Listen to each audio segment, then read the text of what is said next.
Okay, so picture this. It's 1558, and Queen Elizabeth I has just taken the throne.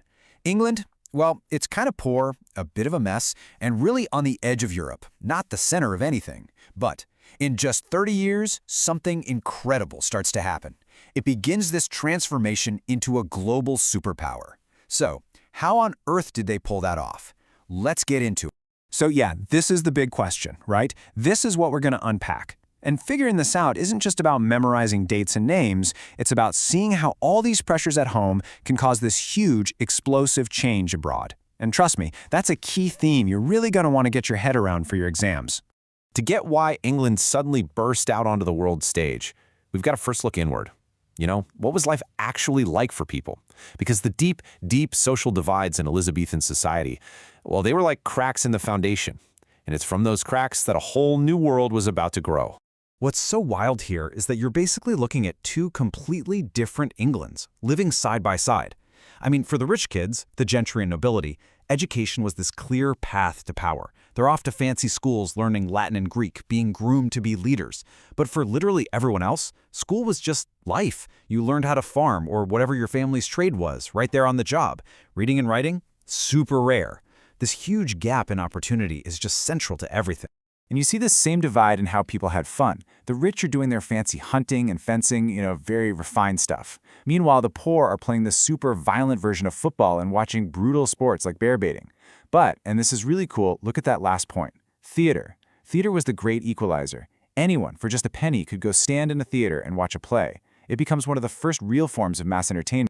So you've got these deep social divisions, and it's like a powder keg just waiting for a spark. Well, that spark was the massive, growing crisis of poverty. And this wasn't just a sad social issue. It was the engine that was about to power England's ambitions all the way across the ocean.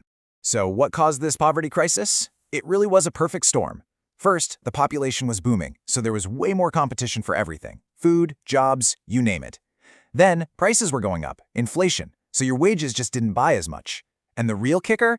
Landowners figured out they could make more money from sheet than from crops. So they started fencing off common land. They called it enclosure, which kicked thousands of families off the land and out of a job. And this created what they called vagabondage. You had all these homeless, jobless people wandering the countryside looking for work. And to the people who had homes and jobs, these weren't just poor folks. They were a scary, unpredictable mob, a potential army of angry people. And that fear, that's what drove the whole government response. All right, now this is a huge tip for anyone aiming for those top grades. Pay attention here. Don't just list the things the government did about poverty. You have to explain why they did them. What was the motivation? And it wasn't just about being nice and charitable. No way. They were absolutely terrified that this growing number of poor people could rise up in a rebellion and tear the whole country down. This was about control, not just compassion. So, you've got this ticking time bomb at home. Poverty, unemployment, and the fear of a massive rebellion. What do? Well, if you're England's ruling class, you start looking for a release valve. And they found one. The sea. The ocean, which had always been a barrier, was about to become a highway to a brand new future. So what was it that actually propelled them out there? Well, the push from home was poverty, for sure. But the pull from the outside world? It was irresistible. For one, you had amazing new ships called galleons that were faster, tougher, and packed more firepower.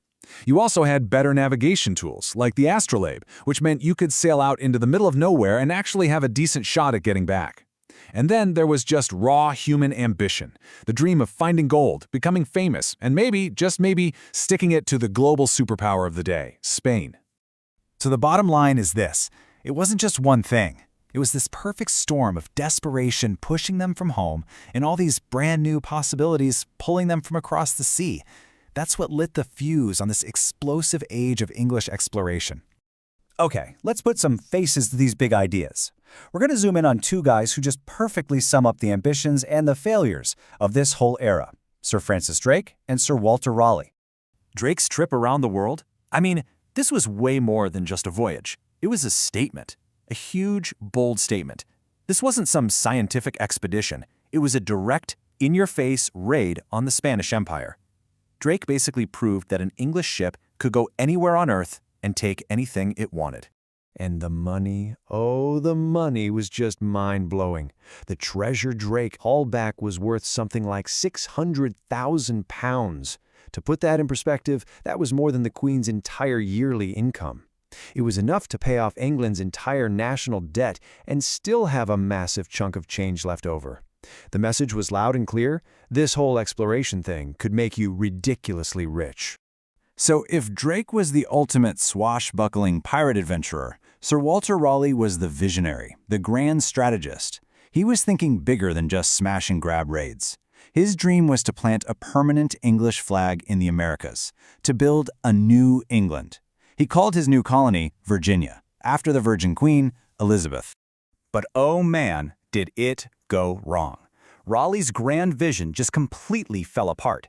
The Virginia colony was a total disaster. I mean, it was almost a comedy of errors.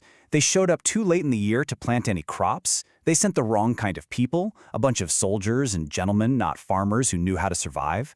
They totally messed up the relationship with the local Native American tribes. And maybe worst of all, they were completely dependent on supply ships from England, which were thousands of miles in a dangerous ocean away. And here is another one of those top-grade insights, so listen up. Don't just talk about Drake and then talk about Raleigh in separate paragraphs. The real magic, the thing that shows you really get it, is to compare them. Drake's voyage was a spectacular success because it was all about quick, high-risk, high-reward profit. Raleigh's failure shows just how much harder, how much more complicated it was to build something that would actually last. They represent two totally different ideas of what an empire could be. Okay, so let's boil this all down. Here's your essential checklist for acing this topic. You have got to be able to connect the problems at home, like poverty, to the solutions they looked for overseas. You need to analyze how new tech made it all possible, not just list the gadgets. You absolutely have to compare Drake's get-rich-quick model with Raleigh's long-term vision. And then pull it all together to explain how England's ambition just exploded in such a short time. And all of this leaves us with a final, kind of tricky thought, doesn't it? In England, Drake was a national hero. To the Spanish, he was a terrifying pirate. Raleigh's colonists were looking for a new life, a new beginning, but they were doing it on land that already belonged to other people. So as England started to reach for global power, you have to ask, what was the real cost of that ambition? And thinking about that question, well, that's what takes you from just knowing the facts to truly understanding the history.